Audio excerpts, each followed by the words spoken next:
Continuamos a punto con Juan Carlos Fernández. Continuamos, mis queridos amigos, estamos conversando con el profesor Ángel Lombardi. Ahora quisiera venirme de la Venezuela de Gómez a Chávez, con ese espacio que para muchos maravilloso de democracia que tuvimos, aunque tuvimos a Eleazar López y tuvimos el proyecto de febrero de López Contreras, o sea, también tuvimos intentos que fueron fallidos o que no encontraron continuidad. Coméntenos, por favor. Sí, mira, a mi juicio otro error, porque normalmente nosotros escribimos la historia siempre en clave de mi presente. Entonces yo digo de la historia lo que a mí me interesa. Eso no funciona así. La República Civil no es un invento ni siquiera del siglo XX en Venezuela. La República Civil nace con la primera Constitución, 1811. Y siempre en Venezuela hubo gente que mantuvo la idea de una república civil. Y de hecho, uno de los periodos de mayor libertad de prensa, de expresión en el siglo XIX fue en plenas de algunas dictaduras. Por lo menos el venezolano de Antonio Locayo Guzmán, que fue el órgano publicitario que permitió enarbolar las ideas del liberalismo, que era lo moderno en aquel momento. Después las ideas del positivismo. En nuestras universidades todavía anquilosadas del siglo XIX se discutía el evolucionismo de Darwin, se discutían las teorías de la moda. Ahora, claro, la realidad venezolana de pobreza, miseria, analfabetismo, concentración de la riqueza, etcétera, iba creando un modelo que solamente medio funcionaba con gobierno autocrático, con un control militar y una pequeña oligarquía beneficiario. Ese modelo no ha cambiado, así que hay una tradición civil. Por eso yo propugno que en la escuela debemos de hablar de la épica militar y hablemos de la épica civil, que es lo que habría que hacer. Conocer a Juan Vicente González, a Fermín Toro, a Cecilia Costa, etcétera, etcétera, ¿no? Ahora, ¿qué pasa de Gómez para acá? El país cambia, pero no por mérito de Gómez. Gómez fue un buen administrador, pero era un tirano. El problema cambia porque sucede algo por azar. ¿Pudiera haber sucedido? No, pero sucedió. El petróleo.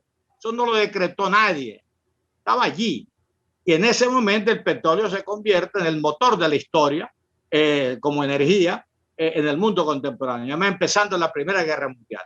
Bueno, eso nos volvió es como sacarse la lotería. Y quizás ese fue el problema nuestro, que nosotros creímos que nos sacamos la lotería para siempre. Entonces nos enriquecimos. Fuimos el país más próspero de América Latina y nos arruinamos con nuestros propios errores y malos hábitos, ¿no? Ahora, políticamente, entonces en esa tradición civil hay que inscribir los movimientos, por ejemplo, de resistencia a la dictadura de Gómez en Caracas, a nivel de los gremios, y después los estudiantes de la famosa generación del 28. La Acción Democrática llega al poder por un golpe de Estado, en alianza con los militares. Y la democracia del 58 se logra por un golpe de Estado. Entonces, o sea que, fíjate la fluidez. El voto lo lograba en 1947, en la constituyente, la época.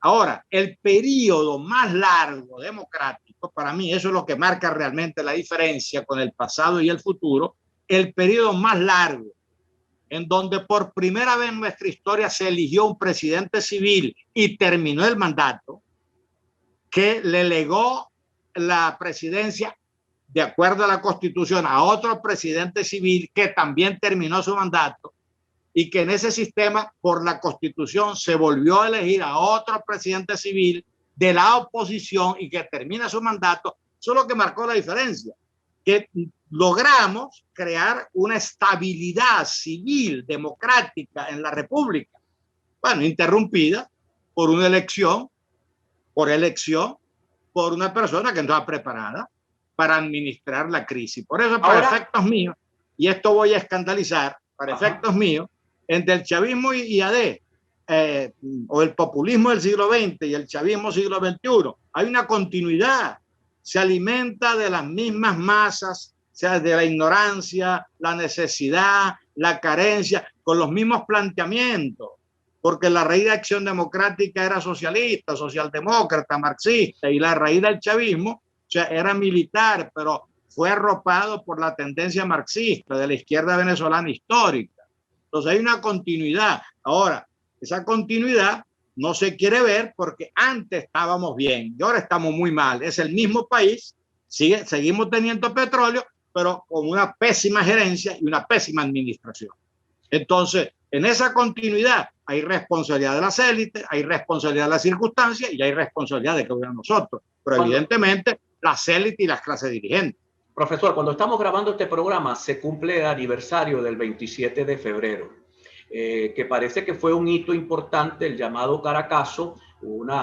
Quizás se habla del Caracazo, pero no se habla, por ejemplo, de la violación masiva de los derechos humanos que ese día ocurrió. Para bien o para mal, se aplicó el plan llamado Plan Ávila, que era el plan de las Fuerzas Armadas para mantener el control sobre la ciudad de Caracas, y hubo, según algunos analistas, una violación masiva de derechos humanos.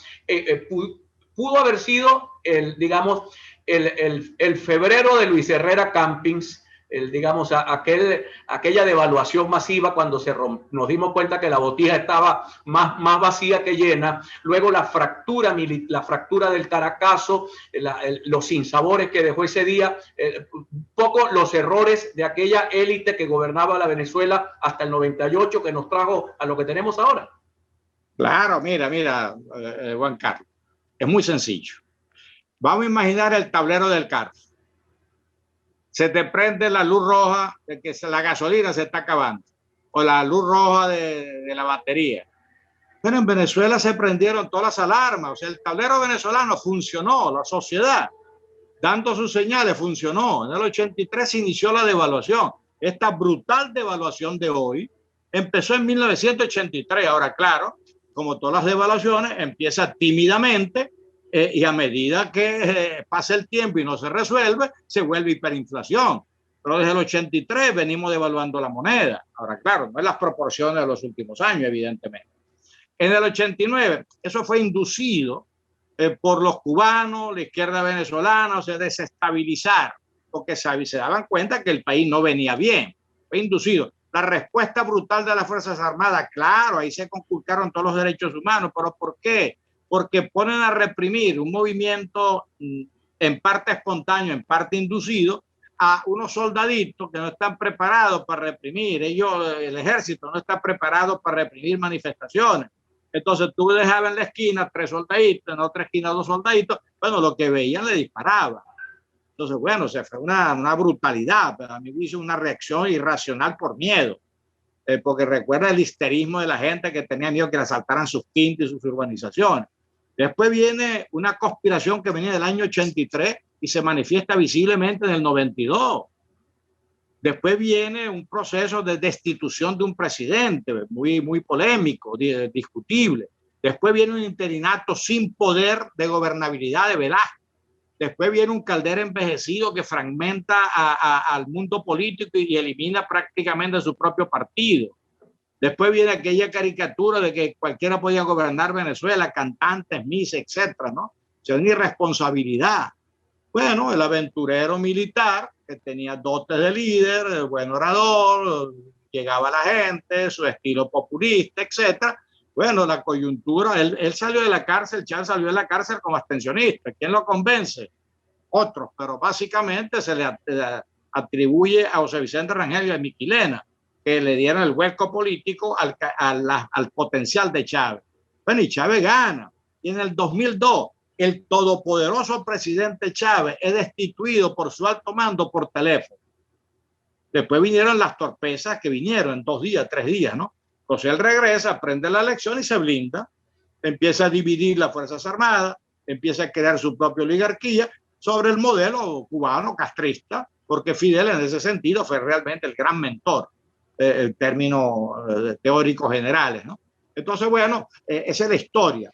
Ahora, este desastre es un desastre, diríamos, de 40 años, que empezó como que empiezan las enfermedades, empezó con una pequeña fiebre y no fui al médico. Después vino el resfriado y me lo curé con miel y limón, no fui al médico. Después vino la bronquitis, entonces con hoja de eucalipto y no fui al médico. Cuando ya me sentí muy mal, era neumonía. En el 98 elegimos entonces ya con neumonía al señor Chávez. Bueno, el señor Chávez, que no tenía, es lo que le interesaba el poder, no el gobierno, entonces simplemente una vez que se posesionó el poder y pasó el susto del 2002, bueno, montó su proyecto de régimen hegemónico, absoluto, autoritario, militar, etcétera, que es lo que conocemos. Pero entonces ya la neumonía era una metástasis del país, que todavía con la riqueza acumulada por Venezuela en la época petrolera, le permitió a Chávez convertirse en el rey Midas de América Latina y del mundo, en cierta forma. Bueno, pero cuando muere Chávez, la casualidad que tampoco hay petróleo, PDVSA quebrada, la economía ya no da para más. Bueno, viene la debacle de estos 6, 7 últimos años, en donde realmente ha sido una guerra en términos de efectos negativos, ¿no? Entonces, hay allí una continuidad dentro de cierta discontinuidad. Entonces, hasta que no asimilemos eso y establezcamos responsabilidades, va a ser muy difícil que volvamos otra vez a reconciliar el país, no en las diferencias y la diversidad, que es importante, sino reconciliarle un proyecto de sociedad vivible, tolerante, diverso, próspero. Es el proyecto país. Profesor, entonces al retorno, ya para cerrar este programa, porque nos dio para un segmento más, es necesario tener un segmento más con usted, para hablar entonces de Chávez a Maduro y de Maduro a la posibilidad de la entronización de un régimen autoritario o la posibilidad de una salida, las reglas o las opciones que tiene Venezuela para lograr una salida. Ya regresamos con el profesor Ángel Lombardi. Ya regresamos. A punto con Juan Carlos Fernández.